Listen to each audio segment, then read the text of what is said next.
Today I messed up when I learned the language my girlfriend speaks when she gossips with her friends. Posted by you/good surprise gone bad.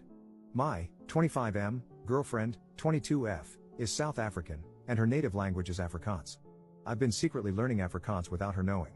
I enrolled in online courses, which I've been using on and off for over a year. My plan was to surprise her and her family with my American Afrikaans when I meet her parents in person for the first time later this year. I never intended to eavesdrop, but learning Afrikaans in secret unintentionally exposed me to sensitive information that my girlfriend shared on the phone with her Afrikaans-speaking friends from South Africa.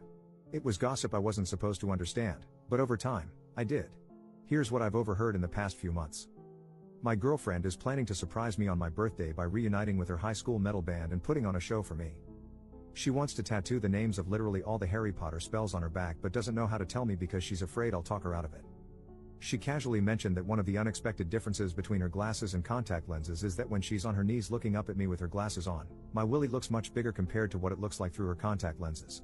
This is why she keeps her glasses on during segs. Ouch. She's convinced that my parents are swingers because, apparently, there are always attractive couples hanging out at my mom and dad's house whenever we visit. She secretly finished the entire series of Better Call Saul without me, even though we agreed to finish it together, so now she's pretending she has no idea how the show ends. She's thinking about canceling the high school metal band reunion for my birthday because she's no longer sure if it's appropriate to team up with two of her exes, who are original members of the band.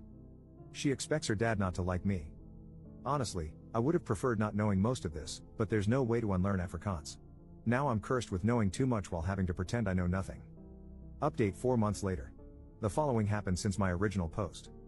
1. I asked my girlfriend to marry me in Afrikaans, and she said, ja. 2. I delivered my "I want to spend the rest of my life with you" speech in Afrikaans, which surprised and impressed my girlfriend, now my fiancée. 3. As soon as my girlfriend became my fiancée, I casually mentioned that I had secretly been learning her native language and had unintentionally been eavesdropping on several phone conversations she had with her Afrikaans-speaking friends about things I wasn't supposed to understand. 4. My fiancée was embarrassed when she realized how much Afrikaans I was able to understand and apologized if she had made me feel uncomfortable. 5. I accepted her apology, even though it was unnecessary, well, except for finishing Better Call Saul behind my back. That was playing with fire in our relationship, almost unforgivable. 6. My fiancée got one of the Harry Potter spells on her back, Erecto Patronum. I'm kidding, I stole that from another story. My fiancée is still considering getting her back tattooed. I told her it was her choice, but I advised her to avoid covering her entire back with Harry Potter spells like she's some kind of Death Eater Michael Scofield. 7. My fiancé might be right about her dad not liking me because his expression of disappointment and dread when he heard the news of our engagement was priceless. That said, I'll win him over, though, even if it kills him. Jokes. 8. My fiancé fully believes my parents are swingers based on the different couples she's occasionally observed coming and going whenever we visited my mom and dad. She wants us to investigate because, for some reason, it's fun for her to imagine me being the son of parents whose sex life is far kinkier than mine. I'm not interested in opening that door because I don't want to know what goes on in my mom and dad's bedroom. However, something tells me my fiancé will not rest until she has all the answers. 9. I made it clear to my fiancé that I had no problem with her reuniting with her high school band to perform at my birthday, unless it was uncomfortable for her that her exes were part of the band. My fiancé ultimately decided to cancel the band because of behind-the-scenes drama.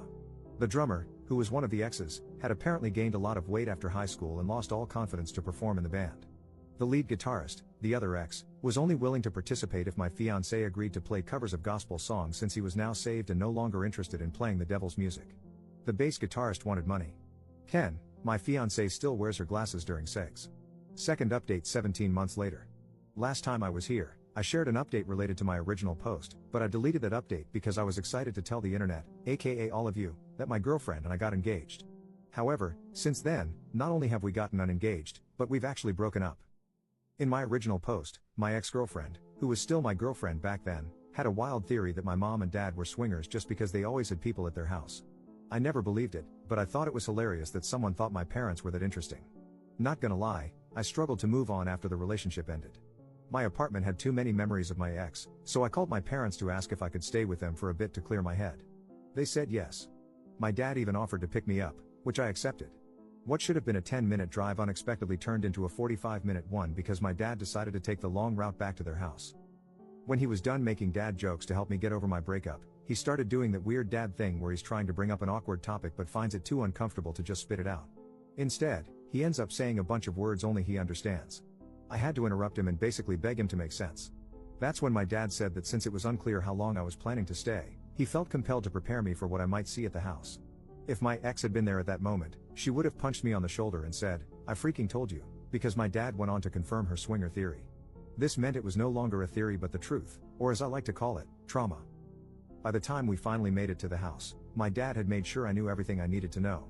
I even made a list based on what I learned from him. 1. Both my parents were swingers when they met. 2. Swinging was not something they wanted to do while raising kids, so it was off limits when they became parents. 3. To see if they still got it, my parents returned to swinging once they had the house to themselves again. Spoiler alert, they still got it. 4. Hosting swinger parties became something they did frequently, usually with themes. 5. My parents were planning to host another swinger party soon, but my mom was considering canceling it so I could stay for as long as I wanted. 6. If they canceled, it would be the first swinger party they called off since COVID. 7. The theme for the upcoming party was prom night.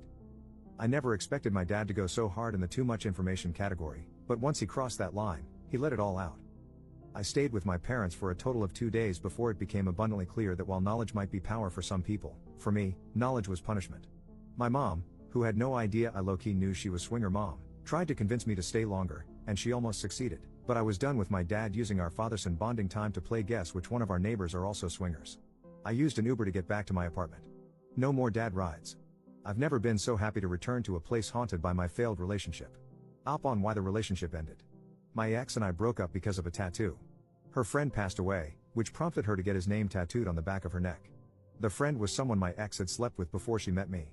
I made it clear to her, prior to the tattoo, that I understood it was her body and she could do whatever she wanted.